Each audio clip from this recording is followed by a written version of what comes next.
तुम्ही जिमला रेग्युलर जाताय, तुम्ही न्यूट्रिशनही चांगल्या पद्धतीने फॉलो करताय, तरीही तुम्हाला रिझल्ट भेटत नाही आहे. जर तुम्ही या सिच्युएशनमधून जात असाल, तर तुम्हाला एक अनुभव आला असेल, की तुमची मसल साईजही वाढत नाही आहे, स्ट्रेंथही वाढत नाही आहे आणि फॅट लॉसही होत नाही आहे. जसं तुम्ही जिम सुरू केली होती काही वर्षांपूर्वी, जसं तेव्हा तुम्हाला पहिल्या 2-3 महिन्यात जो रिझल्ट आला होता, तो आता येत नाही आहे. जर तुम्ही या सिच्युएशनमधून जात असाल, तर आजचा हा व्हिडिओ तुमच्यासाठीच आहे. या सिच्युएशनमध्ये काय होतं, की तुमची बॉडी जी आहे, ती कम्फर्ट झोनमध्ये गेलेली आहे आणि जो तुमचा डेली रूटीन आहे, तो तुमच्या बॉडीने ॲडॉप्ट केलेला आहे आणि हा रूटीन ॲडॉप्ट केल्यामुळे बॉडीला काही एक्सटर्नल स्टिम्युलस नाही भेटत आहे. यामुळे तुमची प्रोग्रेस होत नाही आहे. तर ही प्रोग्रेस जी आहे, ती होण्यासाठी तुम्ही काय केलं पाहिजे, ते म्हणजेच की प्रोग्रेसिव्ह ओव्हरलोड. आता प्रोग्रेसिव्ह ओव्हरलोड हा कन्सेप्ट जो आहे, तो आपण या उदाहरणातून समजून घेऊया. फॉर एक्झाम्पल एक मुलगा आहे, ज्याचं नाव आहे राहुल. त्याचे 12वीच्या बोर्डाचे पेपरनंतर त्याने जिम सुरू केली. चांगल्या पद्धतीने आहार सुरू केला आणि पहिले 6 ते 8 महिने जे आहे ते त्याला खूप छान असा रिझल्ट भेटला. त्याची मसल साईजमध्ये इम्प्रूव्हमेंट आहे, स्ट्रेंथमध्ये इम्प्रूव्हमेंट आहे आणि फॅट लॉसही चांगल्या पद्धतीने होतोय. पण 8 महिन्यानंतर त्याला असं जाणवलं, की आता अजिबातही काही इम्प्रूव्हमेंट होत नाही आहे. सेम वर्कआउट करतोय, सेम डाएट घेतोय, सर्व गोष्टी चालू आहेत, पण काही प्रोग्रेस जी आहे ती नाही भेटू राहिली. 8 महिन्याचं 1 वर्ष झालं तरीही काही फरक नाही पडत आहे. वजनही तसंच आहे. तर अशा वेळी आपण म्हणू शकतो, की राहुलच्या बॉडीने तो रूटीन जो आहे तो ॲडॉप्ट केला आहे. राहुलची बॉडी आता कम्फर्ट झोनमध्ये आहे. त्याला काही एक्सटर्नल स्टिम्युलस किंवा ॲडिशनल स्टिम्युलस नाही भेटत आहे. जो त्या वर्कआउटतून थोडासा स्टिम्युलस भेटतोय, तो त्या बॉडीने ॲडॉप्ट केला आहे. बॉडीला माहिती आहे, की आजच्या वर्कआउटमधून आपल्याला जस्ट एवढं सहन करावं लागणार आहे किंवा एवढा स्टिम्युलस भेटणार आहे. या व्यतिरिक्त नाही. तर अशा वेळी राहुलचा प्रोग्रेस होण्यासाठी राहुलने काय केलं पाहिजे, ते म्हणजेच की प्रोग्रेसिव्ह ओव्हरलोड. आता प्रोग्रेसिव्ह ओव्हरलोड म्हणजे काय, ते आपण याच उदाहरणातून समजून घेऊया. फॉर एक्झाम्पल राहुलचा वर्कआउट जो आहे तो फिक्स नंबर ऑफ एक्सरसाइज असतात. एका दिवसाला 3च एक्सरसाइज करतोय. त्या 3 एक्सरसाइजमध्येही 4च सेट करतोय, ज्यामध्ये 10 रिपिटिशन करतोय आणि हे मागच्या 8 महिन्यापासून कंटिन्यू करत आलाय. तर अशा वेळी राहुलने काय केलं पाहिजे, की जी एक्सरसाइज आहे, ती एक्सरसाइज चेंज केली पाहिजे किंवा जे सेट्स आहे, नंबर ऑफ सेट्स ते चेंज केले पाहिजे. त्यानंतर तो नंबर ऑफ रिपिटिशन आहे, ते पण तो चेंज करू शकतो. त्यानंतर सेट्समध्ये जो घेणारा ब्रेक आहे, 30 सेकंड जर ब्रेक घेत असेल, तर तो 20 सेकंड करायचा किंवा कंपाऊंड एक्सरसाइज असेल तर तो 30 सेकंडच्या ऐवजी 1 मिनिट असं ब्रेक ठेवायचा. जेणेकरून रिकव्हरी चांगली होईल आणि वेट लिफ्ट व्हायला मदत होईल किंवा वजन जे आहे ते तुम्ही वाढवू शकता. तर असे चेंजेस जर तुम्ही केले, तर तुमची बॉडीला एक नवीन स्टिम्युलस भेटेल. त्याच वर्कआउटमधून जास्त स्टिम्युलस भेटेल. तुमची बॉडी अजून शॉक होईल. तर याने काय होईल, तुमची बॉडी प्रोग्रेस होण्यासाठी फोर्स्ड होईल. तर अशा वेळी तुम्ही एकतर इंटेन्सिटीही चेंज करू शकता किंवा तुमच्या वर्कआउटचा टायमिंग जो आहे तोही चेंज करू शकता. ओके. तर ही गोष्ट झाली प्रोग्रेसिव्ह ओव्हरलोड जिममध्ये.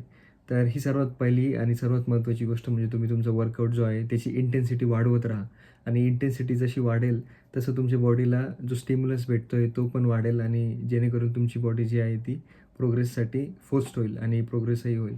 त्यानंतर इथे एक गोष्ट लक्षात ठेवायची आहे, की असं अजिबातही नाही की दर हफ्त्याला तुम्ही वजन वाढवायचं आहे किंवा सेट्स आणि रिपिटिशन्स जे आहे ते चेंज करायचे असं अजिबातही नाही. तुमच्या कॅपॅसिटीच्या हिशोबाने पिरियॉडिकली या सर्व गोष्टी तुम्ही चेंज करत राहा.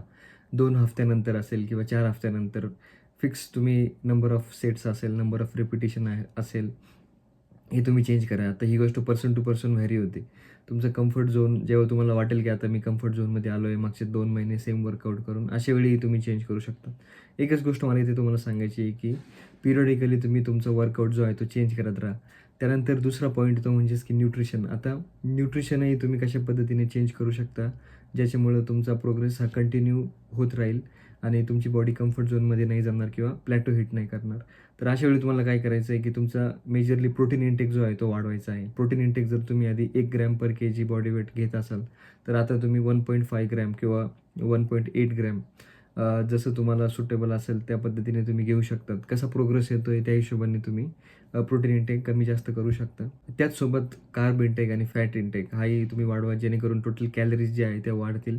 जर तुमचं एम असेल मसल गेन करणं, तर जेव्हा तुम्ही कॅलरिक सरप्लसमध्ये आहात आणि 50% कॅलरीज प्रोटीनमधून येत आहे, तर अशा वेळी तुमचं मसल जे आहे ते गेन होईल आणि स्ट्रेंथही इम्प्रूव्ह होईल आणि चांगल्या पद्धतीने तुम्ही कॅलरिक डेफिसिटमध्ये जर असाल, तर अशा वेळी तुमचं फॅट लॉस होतं आहे, की ते पण स्टॅग्नंट झालं आहे, हे पण लक्षात ठेवा आणि कार्ब्सची जी इंटेक आहे ते त्या हिशोबाने तुम्ही अजून कमी करू शकता किंवा वाढवूही शकता. ओके. हे झालं न्यूट्रिशन वाईज. थर्ड गोष्ट आहे लाईफस्टाईल. आता लाईफस्टाईलमध्ये तुम्ही सर्वात मेन फॅक्टर येतो तो म्हणजेच की रात्रीची झोप. आता तुमच्या रात्रीच्या झोपेची क्वालिटी कशी आहे हे तुम्हाला याचा अभ्यास करावा लागेल. जर तुम्ही दररोज 12ला झोपताय किंवा 1ला झोपताय तर ऑफकोर्स तुमची स्लीप क्वालिटी पुअर आहे. कारण की तुमची रेस्ट आणि रिकव्हरी चांगल्या पद्धतीने होत नाही आहे. तुम्ही लेट झोपल्यामुळे बॉडीचं जे हार्मोन सिक्रेशन आहे ते पण खराब होतं आहे. ही पण गोष्ट तुम्ही लक्षात ठेवा. जर असं असेल तर तुम्ही मेक शुअर करा की 9 ते 10 या टायमिंगमध्ये झोपणं खूप आयडियल आहे. ते पॉसिबल नसेल तर ॲटलीस्ट 10 ते 11 या टाईम झोनमध्ये तुम्ही झोपले पाहिजे. 10 ते 10:30 जेणेकरून तुमची स्लीप पॅटर्न जो आहे तो हळू-हळू इम्प्रूव्ह होईल. 3-4 महिने जर तुम्ही या टाईम फ्रेममध्ये जर झोपले आणि 7 ते 8 तास चांगली झोप घेतली 10 ते 6 किंवा 11 ते 7 तर नक्कीच तुम्हाला याचा फायदा होईल आणि तुमची रिकव्हरी चांगल्या पद्धतीने होईल आणि झोपेत सर्व हॉर्मोन्स जे आहेत ते चांगल्या पद्धतीने रिलीज होतील आणि अशा वेळी फॅट लॉसही होईल, मसलही गेन होतील आणि स्ट्रेंथही इम्प्रूव्ह होईल. म्हणजे पुरेपूर जो तुम्ही जिम करताय, जो तुम्ही आहार घेताय, त्याचा पूर्ण उपयोग किंवा त्याचा पूर्ण फायदा तुम्हाला करून घेता येईल, जेव्हा तुम्ही तुमचा झोपायचा रुटीन जो आहे तो असा इम्प्रूव्ह करशाल. ओके. जर तुम्हाला या 3 गोष्टी समजल्या असेल, तर तुम्ही नक्कीच तुमच्या बॉडीचं इम्प्रूव्हमेंट जे आहे ते कंटिन्यू करू शकता. तुमची बॉडी कधी प्लॅटो हिट नाही करणार किंवा कम्फर्ट झोनमध्ये नाही जाणार किंवा कोणत्याही प्रकारचं स्टिम्युलस जे आहे त्यामध्ये बॉडी ॲडॅप्ट नाही होणार. जर तुम्ही या 3 गोष्टी लक्षात जर ठेवल्या, तर तुम्हाला कंटिन्यूअस इम्प्रूव्हमेंट भेटत राहील. कंटिन्यू तुमची मसल साईज इन्क्रीज होत राहील, फॅट लॉसही होत राहील आणि स्ट्रेंथही इम्प्रूव्ह होत राहील. तर हीच छोटीशी गोष्ट जी आहे ती तुम्हाला आजच्या या व्हिडिओद्वारे सांगायची होती. तर आय होप तुम्हाला प्रोग्रेसिव्ह ओव्हरलोड म्हणजे काय आणि तुम्ही जिममध्ये कशा पद्धतीने प्रोग्रेसिव्ह ओव्हरलोड करू शकता, तर हे तुम्हाला समजलं असेल. तुम्ही जर रनर असाल किंवा स्विमर असाल किंवा एखादी कार्डिओ ॲक्टिव्हिटी करत असाल, तर त्यामध्ये जे डिस्टन्स आहे ते तुम्ही इन्क्रीज करू शकता. रनिंगमध्ये जर तुम्ही 5 किलोमीटर पळताय, तर ते एखादा किलोमीटर तुम्ही वाढवू शकता, जेणेकरून तुमच्या बॉडीला अजून स्टिम्युलस भेटेल आणि तुमची बॉडी अजून इम्प्रूव्ह करण्यासाठी स्वतःला फोर्स करेल आणि इथंच आपण म्हणतो ना, की outside of comfort zone is where the improvement lies. तर बेसिकली हीच गोष्ट होती, जी मला तुम्हाला या व्हिडिओमधून समजवायची होती. तर काही प्रश्न जर तुमचे असतील, तर नक्कीच खाली कमेंट सेक्शनमध्ये कळवा. मी तुमच्या क्वेरीज नक्कीच क्लिअर करेल. तर आपण भेटूया माझ्या पुढच्या व्हिडिओमध्ये. तोपर्यंत धन्यवाद.